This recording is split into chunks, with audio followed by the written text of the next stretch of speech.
10억 년이라는 시간 상상이 되시나요? 인류 역사 전체가 고작 수천 년인데 말이죠. 10억 년이면 대륙이 합쳐졌다 흩어지고 산맥이 솟아올랐다 사라지고 바다가 증발했다 다시 생기는 시간이거든요. 믿기 힘들지만 지구는 이미 그런 변화를 수십 번 겪어왔어요. 그런데 10억 년 후의 지구는 어떤 모습일까요? 아마 지금의 우리가 상상하는 것보다 훨씬 더 낯설고 더 극단적이고 어쩌면 더 이상 인간이 살 수 없는 곳일지도 모르죠. 사실 10억 년은 너무 먼 미래라서 실감이 안 날 수도 있어요. 그렇다면 조금 더 가까운 미래부터 천천히 들여다보는 건 어떨까요? 1만 년 후, 10만 년 후, 100만 년 후, 각 시점마다 지구는 조금씩 변해가고 인류는 새로운 도전에 직면하게 될 거예요. 어떤 변화는 우리가 통제할 수 있을지도 모르지만 어떤 변화는 우주적 규모의 힘 앞에서 속수무책일 수밖에 없죠. 오늘은 지금으로부터 1만 년 후부터 시작해서 10억 년 후까지의 지구 여행에 대한 이야기입니다. 인류가 맞이할 실존적 위협들, 지구가 겪게 될 극적인 변화들, 그리고 그 속에서 우리가 살아남을 수 있을지에 대한 이야기죠. 1만 년 후의 미래에 도착하면 가장 먼저 마주할 문제는 좀 웃기게도 컴퓨터 버그예요. 데카 밀레니엄 버그라고 불리는 이 문제는 Y2K처럼 날짜 인코딩 시스템의 한계에서 비롯되거든요. 소프트웨어가 5자리 이상의 연도를 처리하지 못하는 거죠. 물론 1만 년이면 우리가 이 문제를 해결할 충분한 시간이 있을 테니 너무 걱정하진 않으셔도 될 것 같네요. 그런데 이 시점에서 흥미로운 변화가 하나 있어요. 인간의 유전적 특성이 이제 더 이상 지역적이지 않다는 거예요. 피부색, 머리카락 색깔 같은 특징들이 전 세계에 고르게 섞여 있을 거거든요. 수천 년간의 이동과 혼혈이 만들어낸 결과죠. 어쩌면 일개 인류가 서로를 대하는 방식을 바꾸는 계기가 될 수도 있어요. 2만 년이 지나면 지금 우리가 쓰는 언어는 완전히 달라져 있을 거예요. 현재 언어의 핵심 어휘 중 겨우 1%만 남아있을 정도로요. 영어든 한국어든 중국어든 그 어떤 언어도 알아볼 수 없게 변해 있을 거라는 뜻이죠. 생각해보세요. 2000년 전 고대 언어도 지금 우리가 이해하기 어려운데 2만 년이면 완전히 다른 언어가 탄생하는 거예요. 5만 년 후에는 지구가 새로운 빙하기에 접어들어요. 거대한 빙하가 다시 대륙을 뒤덮기 시작하는 거죠. 나이아가라 폭포는 계속된 침식으로 호수를 완전히 깎아내릴 거고요. 그리고 지구의 하루가 1초 더 길어져 있을 거예요. 달이 조금씩 지구에서 멀어지면서 지구의 자전 속도가 느려지는 거거든요.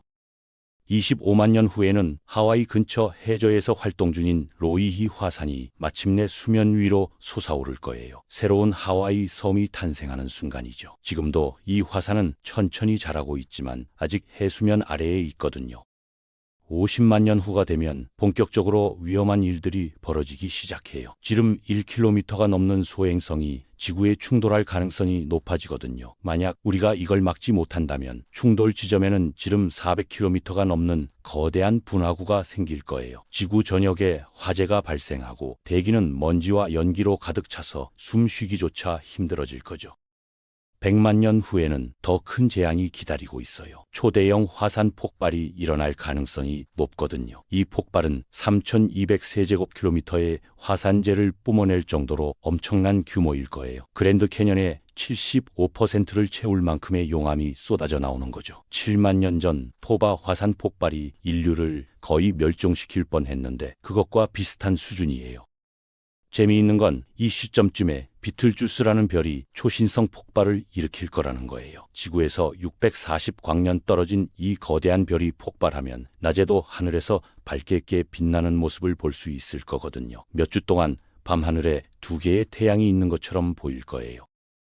200만 년이 지나면 인류는 이제 태양계 전역에 퍼져 있을 가능성이 높아요. 화성, 타이탄, 유로파 같은 곳에 정착지를 만들고 살고 있을 거죠. 그런데 여기서 흥미로운 일이 벌어져요. 각 행성에 정착한 인류가 서로 다른 환경에 적응하면서 진화하기 시작하는 거예요. 화성의 낮은 중력에 적응한 인간, 타이탄의 추운 환경에 적응한 인간, 이렇게 말이죠. 어쩌면 수백만 년 후에는 인류가 여러 종으로 분화되어 있을지도 몰라요.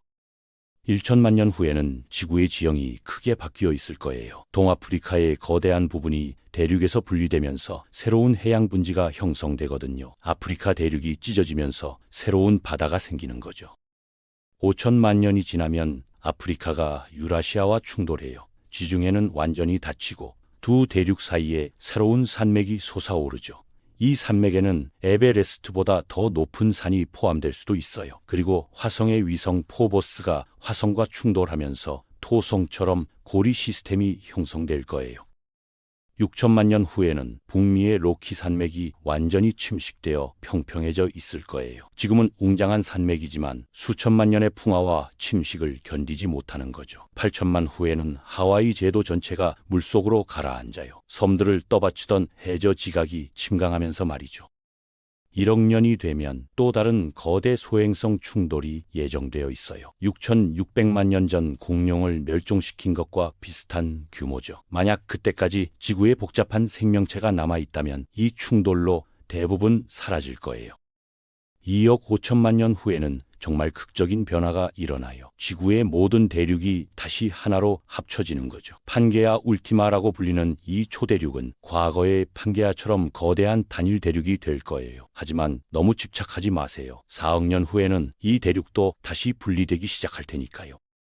5억에 6억 년 후에는 정말 위험한 일이 벌어질 수 있어요. 감마선 폭발이 지구 근처에서 발생할 가능성이 있거든요. 감마선 폭발은 우주에서 가장 강력한 에너지 방출 현상인데 만약 지구에서 6,500광년 이내에서 발생하면 지구의 오존층이 심각하게 손상될 거예요. 그 결과 대량 멸종이 일어날 수 있죠. 6억 년이 지나면 달이 지구에서 너무 멀어져 있어서 개기 일식이 더 이상 일어나지 않아요. 달이 태양을 완전히 가릴 수 없을 만큼 작게 보이게 되는 거죠. 그리고 태양의 밝기가 점점 증가하면서 지구의 온도가 너무 높아져서 판구조론의 움직임이 멈출 수도 있어요.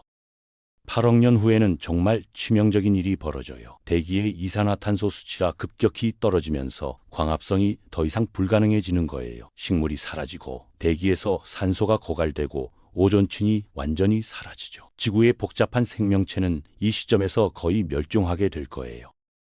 그리고 마침내 10억 년 후 우리가 타임머신을 타고 도착한 그 시점이에요. 태양의 밝기는 지금보다 10% 증가해 있고 지구의 평균 기온은 섭씨 47도에 달해요. 대기는 습하고 뜨거운 온실처럼 느껴질 거고 바다는 대부분 증발해서 양극 지방에만 작은 물 웅덩이가 남아 있을 거예요. 이 시점의 지구에서 인류를 찾기는 거의 불가능해요. 뜨거운 열기, 물 부족, 숨 쉴 수 있는 공기의 부족 때문에 지구는 더 이상 생명체가 살 수 있는 곳이 아니거든요. 인류는 아마도 훨씬 전에 다른 행성계로 이주했을 거예요. 목성의 위성들, 토성의 타이탄, 아니면 아예 태양계를 벗어나 다른 별 주위를 도는 행성으로요.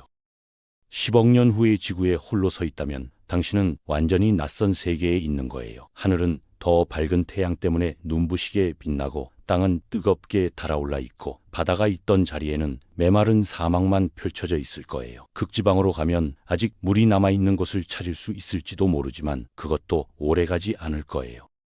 개인적으로 이 이야기를 생각하다 보니 인류의 존재가 얼마나 덧없는지 깨닫게 되네요. 우리가 중요하게 여기는 것들, 국가, 문화, 역사, 이 모든 것이 우주적 시간 척도에서는 한순간에 불과한 거거든요. 10억 년이면 지구의 생명체 전체가 사라지고 인류는 흔적도 없이 사라질 거예요. 그래도 어쩌면 우리는 다른 행성에서 다른 별 주위에서 살아남아 있을지도 모르죠.